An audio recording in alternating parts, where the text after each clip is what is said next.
This episode is made possible by the support we get from Fort Collins Kia. If you are in the market for any electric Kia, not only do they never add market adjustments, they will deliver your car to you anywhere in the 48 contiguous states for Out of Spec viewers. More information in the link in this episode's description.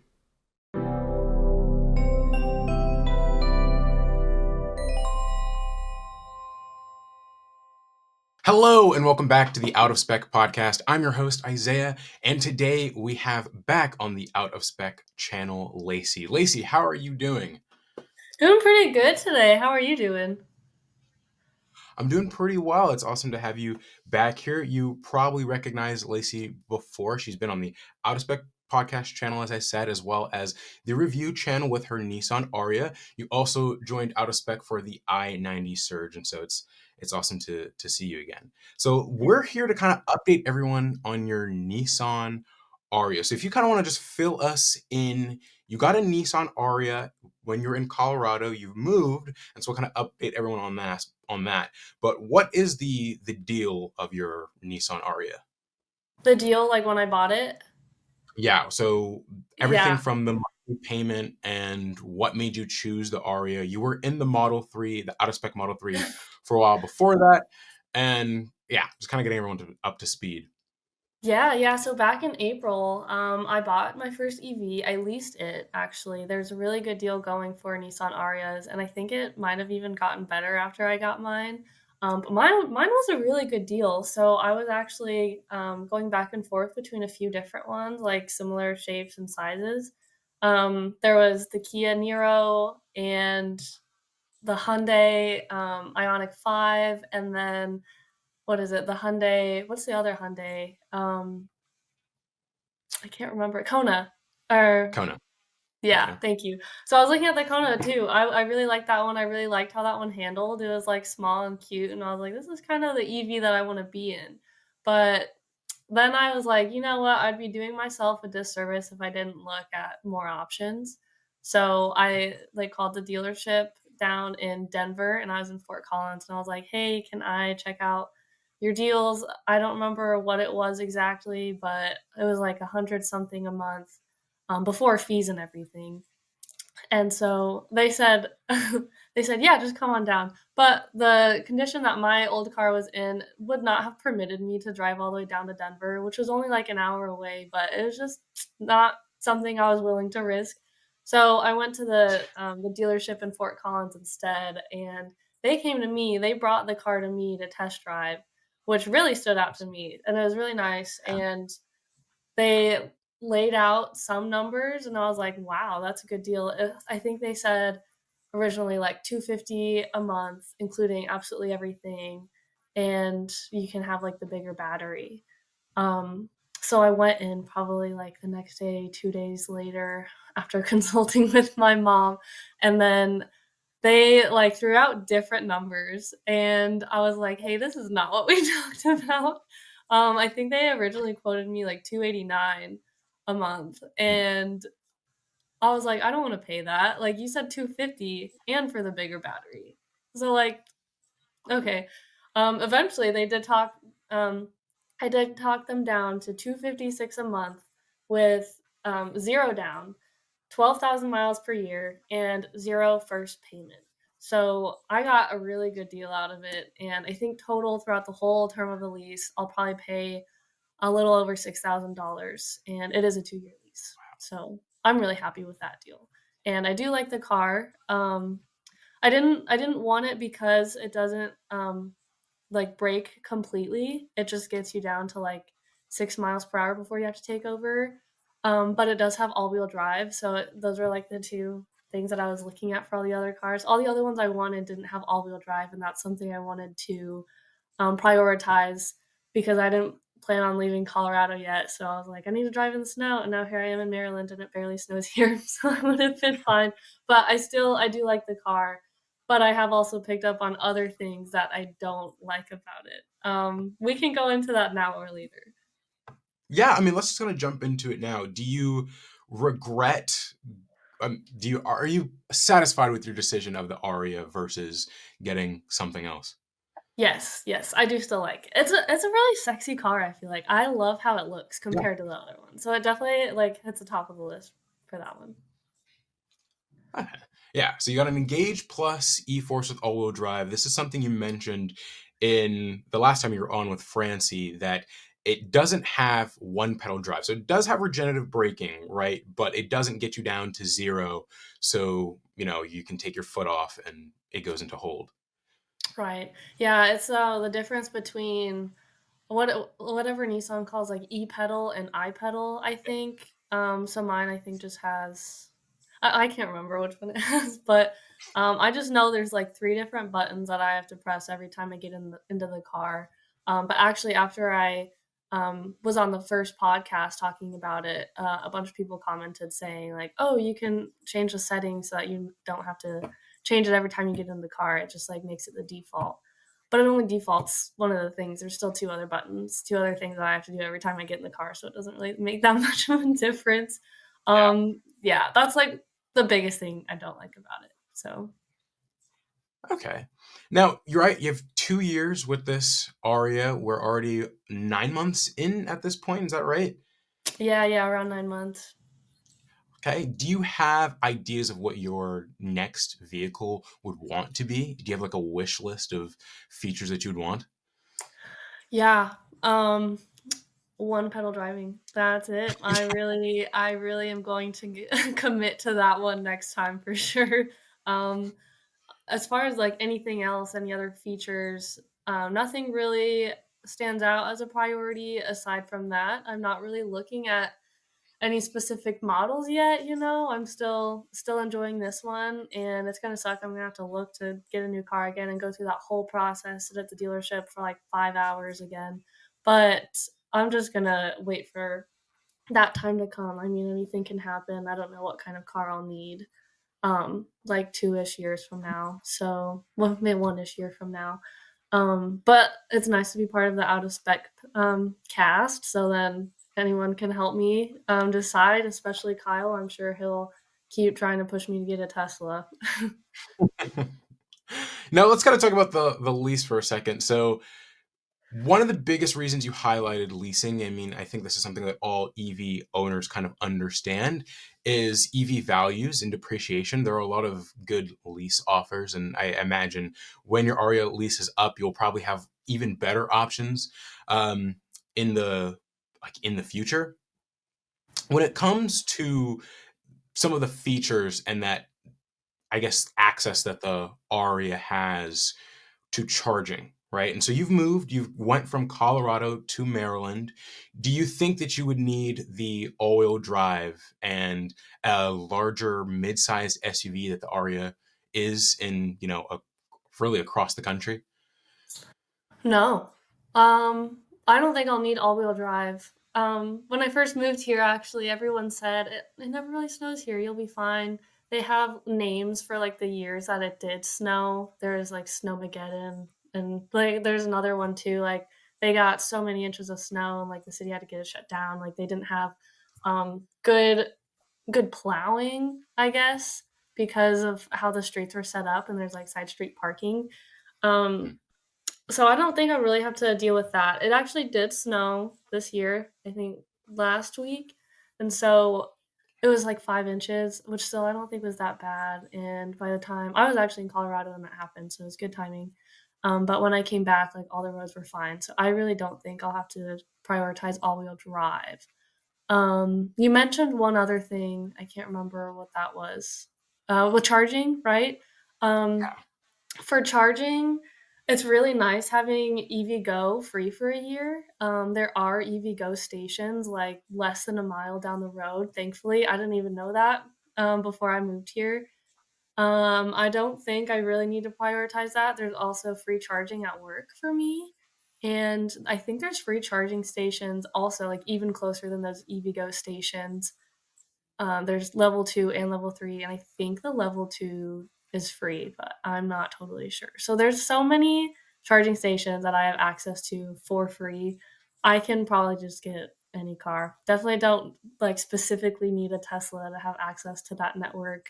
I think I'll be fine with any EV. Right. And as of recent, right, the Arya Nissans have, well, just the Arya because the Leaf doesn't, but got access to the Tesla supercharging network. Have you had a chance to try it out yet? No. Kyle reached out, he was like, "Hey, do you wanna make a video?" And I said, "Yeah, let's do it." And then I was moving, and we had, like, such a short time period to do it, I think just a few days before I moved, and, something came up with his schedule or my schedule, maybe both, so I haven't actually tried it yet. But that's something that I still need to try. Thank you for reminding me about that one. And last time you mentioned, I guess most of your charging routine was at level two stations, and so you would go to, I believe you said it was a coffee shop or a brewery, and you would plug in your Aria while you work. Was that? Am I getting that correct? Yeah, I think it was still mostly level 3s, but I definitely took advantage of going to New Belgium Brewing and using their, level 2s and then working there, buying a beer. It's perfect for their business model, so now I use level 2 charging at work occasionally. Thankfully, we have, kind of a nice system set up. There's, like, a group chat with everybody, all the employees that own EVs, and so we can coordinate with each other pretty effectively. I haven't really used it more than maybe twice so far, and I've worked here for a month. So, yeah, I don't know. I think it's really nice to have that option, though, but charging hasn't been an issue here, and I'm still kind of using level 3 more, but probably gonna get more into level 2 as I get more familiar with all the different charging stations at work because there's 2 different areas for it. Okay. And I'm glad you brought up work. So when you were in Colorado, you worked for Drive Clean Colorado.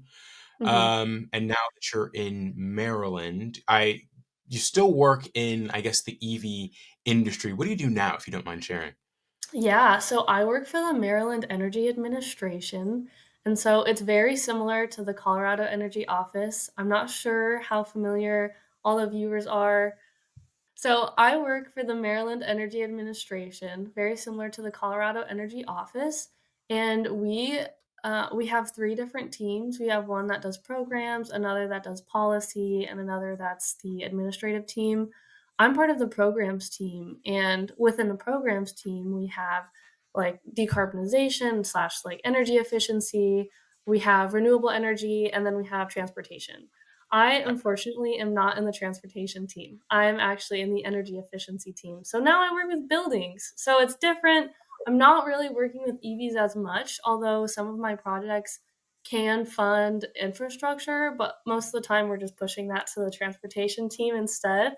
So I'm loosely related, or sorry, loosely involved in those conversations still. And I still have conversations about EVs as much as I can because I love talking about them, but I'm more just in building efficiency now. So unfortunately, I don't think I can really say I'm in the EV industry anymore. But I did enjoy working for Drive Clean Colorado. Those are my roots, and I still would like to be involved in it as much as I can. Yeah. Well, energy efficiency, sustainability, it's one broad sector. Before you left Colorado, you were, I believe, I guess, getting your a license or you were learning how to deal with electric vehicle stations. Can you elaborate more on that? Yeah, yeah, I got my technician training. So there's EV tech training. Oh, yeah, there it is. Yeah. And they asked me to be like a spokesperson, I guess, for the students. It was a really, really cool opportunity. So it was provided by Women Who Charged. They're the ones that made the LinkedIn post. And then after I signed up for it, actually, I also got a scholarship to like that paid for the whole class and it paid for the certification at the end. So now I'm officially like an EVSE like certified technician. And it paid for yeah, there's other certifications too, like OSHA and then NFPA, something, something, something, whatever letters they had. Um, and so I got all these certifications and I got like I got paid to do this. And it was really cool. I learned about how chargers break so easily. There's so many different parts to it, but when you have electricity instead of, liquid fuel, and just one little part, one little short, like, within this little unit can cause the whole system, the whole charger to go down, and so learning about all those different components was really helpful in my understanding as to why the, like, EV infrastructure is so bad now, but I still think this is such a new space. It's, like, new jobs, but, like, unique jobs, and there's, I think, room for innovation when it comes to EV infrastructure in particular, and I think there's gonna have to be unique business models because whatever's in place right now, there's just so many charging stations that are down, and, I learned about how, like, you can have an entity purchase chargers, but then they don't purchase, like, the maintenance that comes afterwards, or maybe that's outsourced to another person, and so you have, like, charge point chargers, but then you don't have, like, a charge point specific technician in charge of those chargers. You can have somebody in-house to fix it, or you can outsource that to a whole 'nother company, and it just seems like not what I expected at first. I would have imagined ChargePoint would, like, send their own technicians to fix this stuff, but that's just not how it works. There's such a major area for them to cover, so, that makes sense, but yeah, like I said, whatever's in place now just isn't cutting it, and I really hope to have more conversations about it with people in the future to see how we can all make it better. Because I still have a lot to learn about, I guess, the nitty-gritties behind it, but yeah, something needs to change. I'm jealous. I'm like, I wish there was something in place in my area where I could do something and really like hands-on experience and kind of learn about those functions. But yeah, it's pretty interesting to figure out. So kind of just clarifying. So although us, let's say Electrify America or ChargePoint can own the station, I guess the people that are maintaining it are a different entity.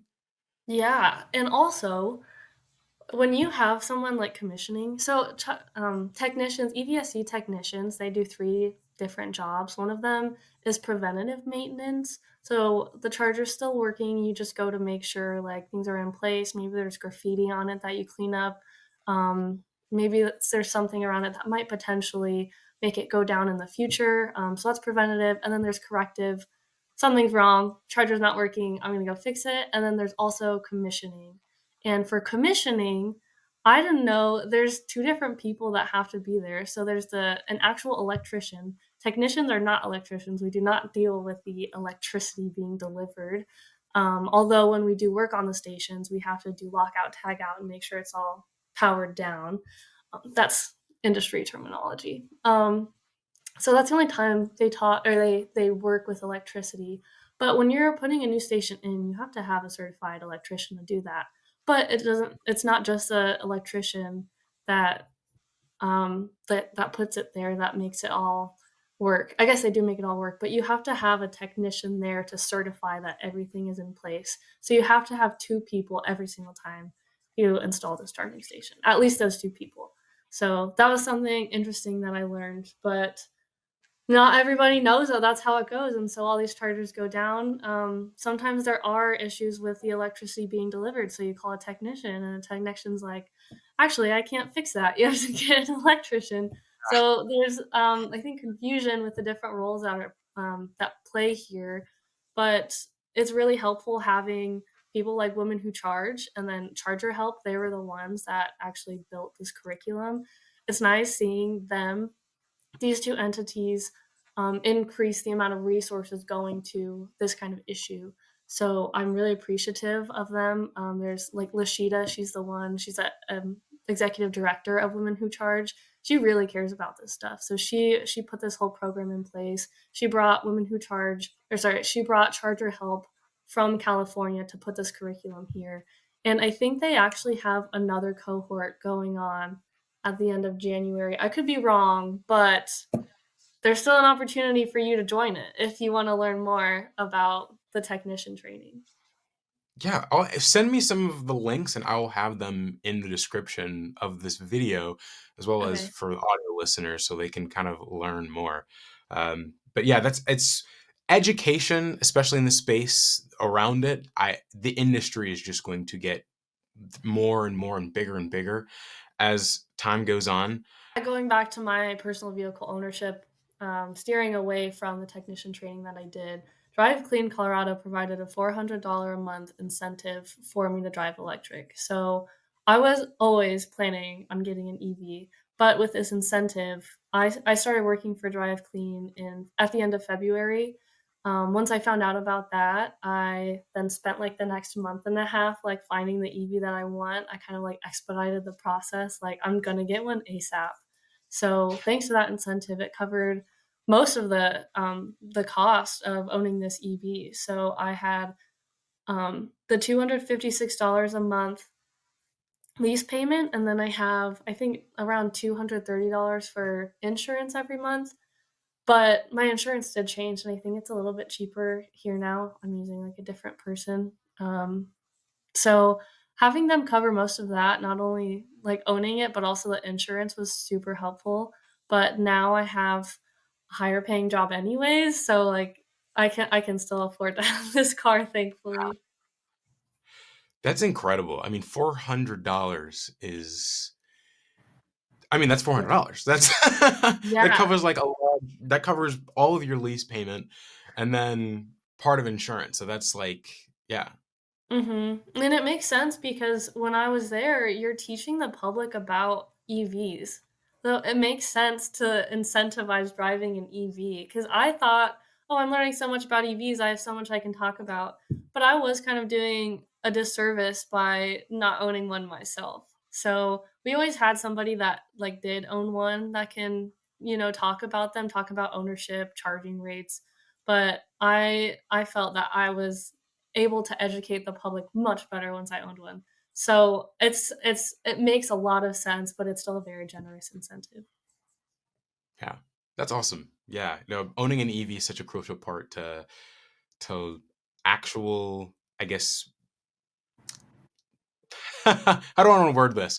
Versus actually being able to speak about it and teaching. Yeah. I've learned a lot more actually driving an EV versus just being an EV nerd and enthusiast. Being an Yeah, owner is yeah. a whole different perspective. Mhm. Now you moved from Colorado to Maryland. What was the, I guess, the transition with your Aria? Did you ship it? Did you drive it?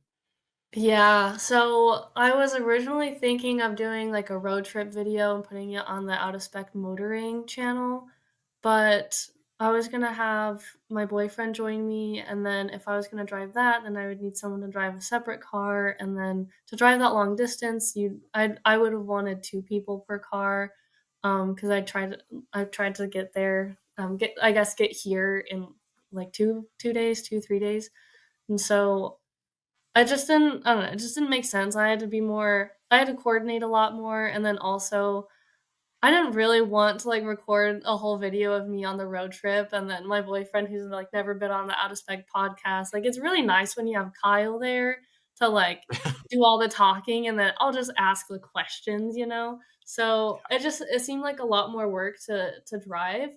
I considered shipping it, but that was really expensive. It was, like, at least, I don't know, like, 1,500 to ship my car, if I'm remembering the prices correctly. Maybe it was, like, 1,200, somewhere in that range, Still, but then I had to get a U-Haul anyways to move all my stuff, so I just got a U-Haul, and then I paid for, like, the extra big U-Haul that can tow a really heavy car, and then I ended up towing it the whole way, but my boyfriend drove the whole way, so I didn't have to deal with any of that, thankfully. I'm really grateful for that and for him, but it was rough. It was funny because we went to Michigan, we stopped in Michigan on the first night, so he drove, I think, like, 19 straight hours to Michigan, breaks in between, obviously, but it was rough. They had a snowstorm when we got there, and the truck actually got stuck on the morning that we were supposed to leave, so we had to, like, take my car off the trailer again,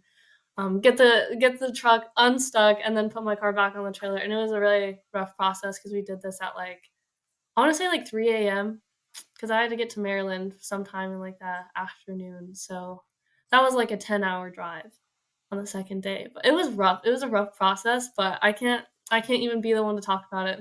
So, like, my boyfriend did all the hard work, the heavy lifting. So, yeah, it was I don't know, it was okay. I think it would have been nice if I could have just been like, "Hey, Kyle, you should just drive my car to Maryland and then fly back." But, like, he has his own schedule, his own stuff to do, so, yeah, we got it here, and I'm really glad that we did, and I don't have to deal with it anymore. Yeah, But I got there safe. I could imagine Kyle was very tempted to say yes. I could just imagine the video now, just road tripping in Arya. I just he'd spin it well, off in some actually, no, that way. reminds me, actually, the main reason why we didn't is because the charging curve is awful. It is so bad in the winter. So, can we get into the issues that I've noticed with the Aria? Because there's, Yes. like there's a list.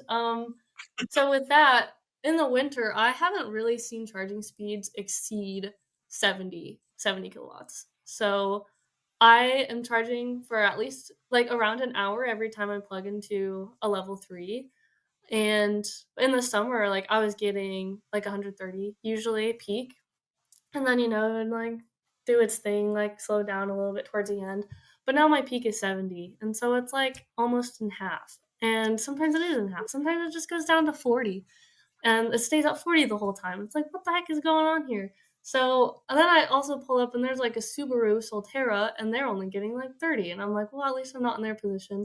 But anyways, I digress. The charging curve is really not my favorite, which Kyle definitely warned me about at the start, and it's fine.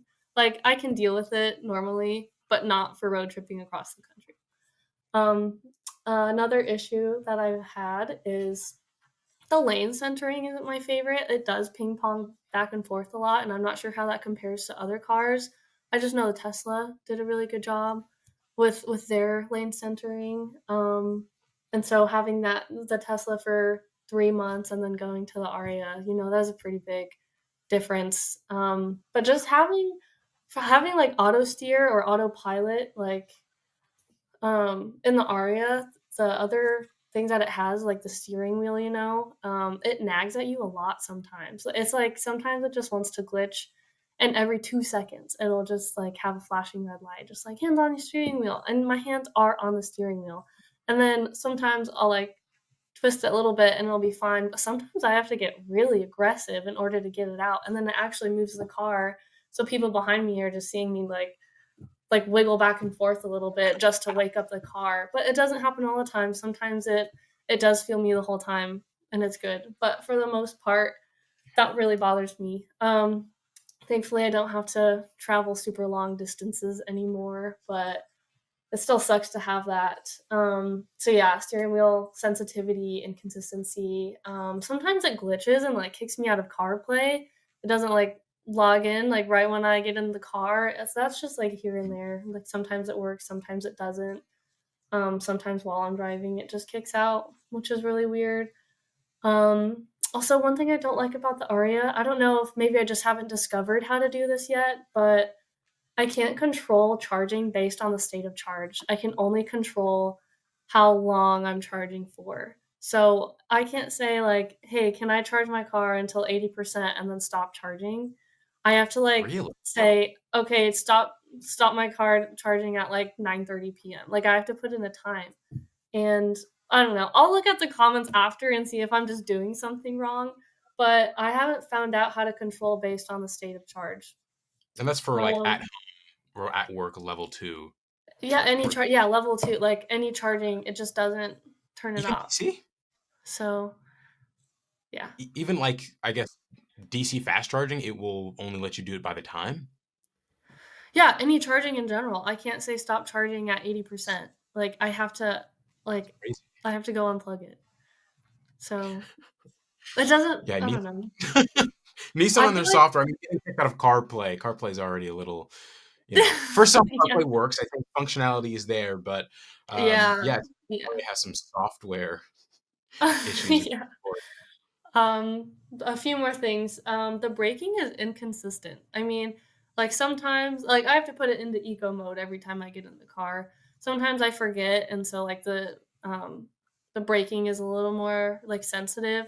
But I usually have it in eco mode, and sometimes I feel like at different speeds it'll like have different sensitivity when I'm braking. So then when I'm pulling up to a car, it'll like I'll brake normally, but then it'll just like I don't know, like just bring me to a complete stop when I didn't intend to. I intended to like slow into it.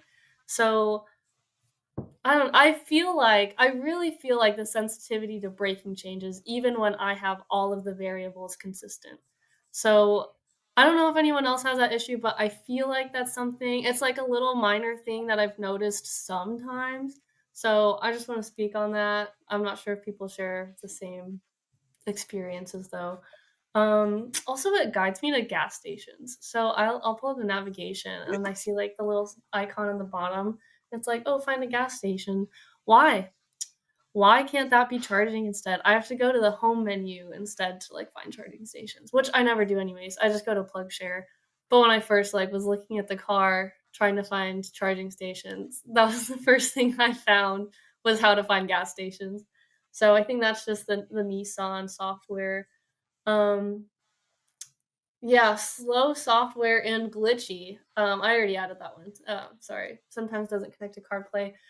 But the last thing though, I got 2 recalls, like, a month or 2 ago, maybe 2 months ago before I moved, and I went to get them fixed, I think, like, 2 days after I got notified, and they said, "Okay, we can fix one of them, but we don't know how to fix the other. We're still, like, waiting to figure out like, we're still waiting to get trained on that one."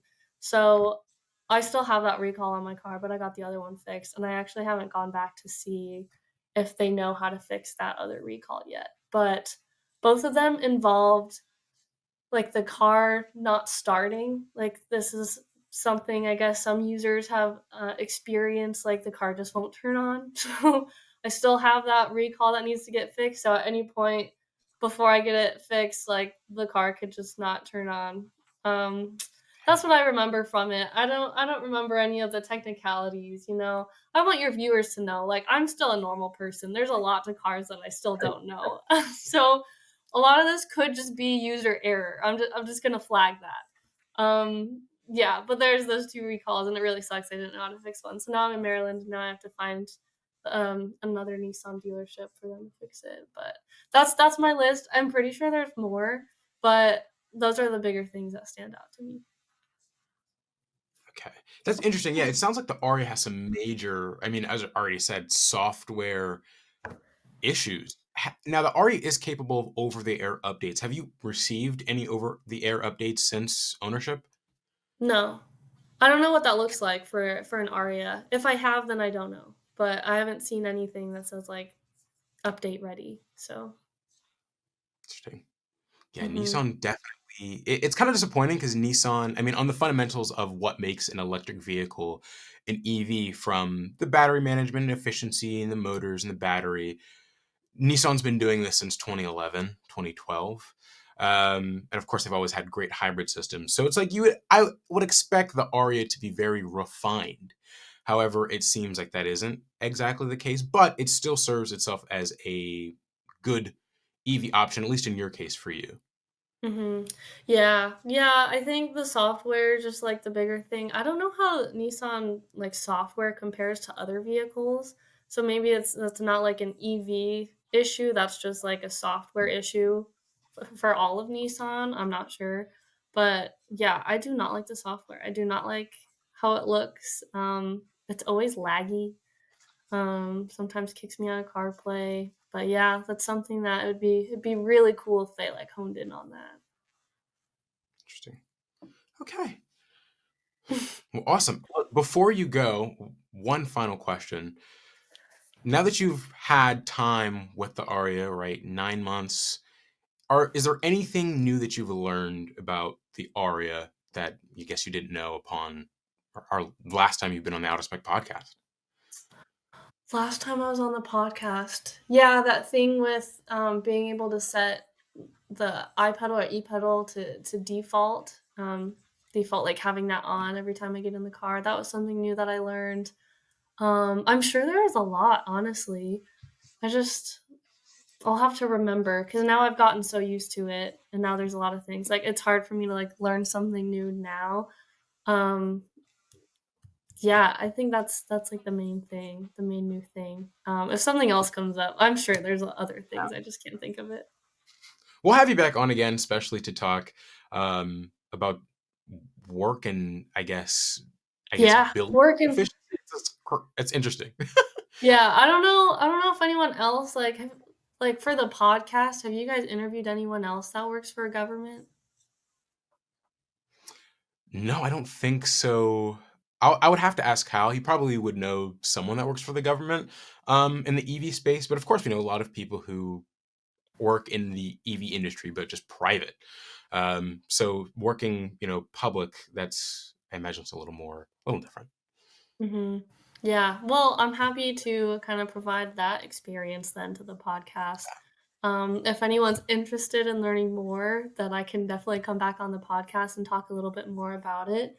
I've been working here for about a month now. I just passed my 1 month on Saturday, so just a few days Congrats. ago. Yeah, thank you. And so there's still so much I'm learning. There's so much I didn't know about decarbonization of buildings and just energy efficiency projects and like how innovative you can get with those. There's so much that I'm like understanding. There's so many technologies now that I have to learn now.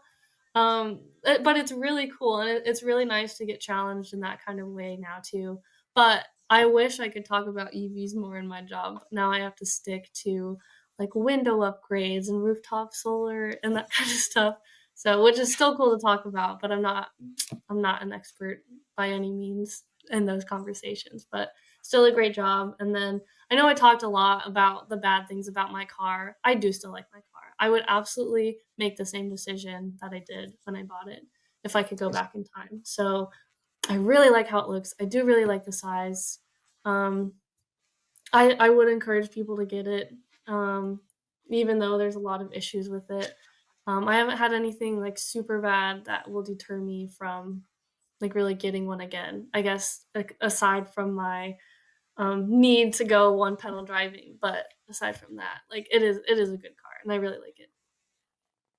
I think a way to look at it is at the end of the day, it is a vehicle and it is a Nissan. And if you are already driving a internal combustion engine Nissan, you might be dealing with some of the same software issues across the board, or maybe software isn't like something that's super important for you. Some of these things rarely that aren't right that fit your needs. And so I think a basis of the time that I've spent with an Aria, it is still a good EV contender.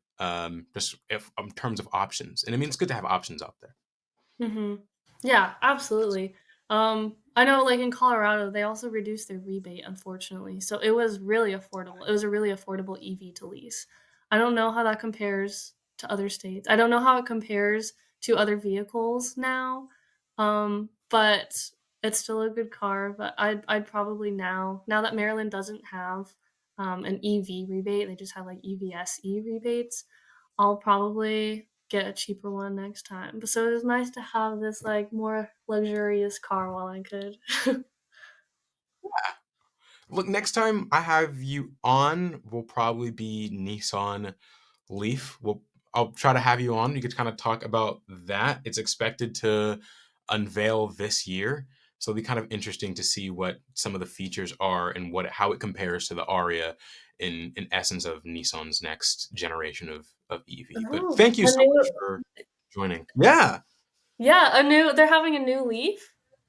So yeah, that's expected. There've been a ton of spy Okay. shots, but they are working on the next generation Oh. Leaf. So that'll be yeah, it'll be cool to see how that compares to the Aria. I mean, they've had some time, to kind of work on the Aria and see what some of the features are and what things are lacking, and hopefully the Leaf just gets a lot better, especially with CCS1 or NAX instead of CHAdeMO. Yeah.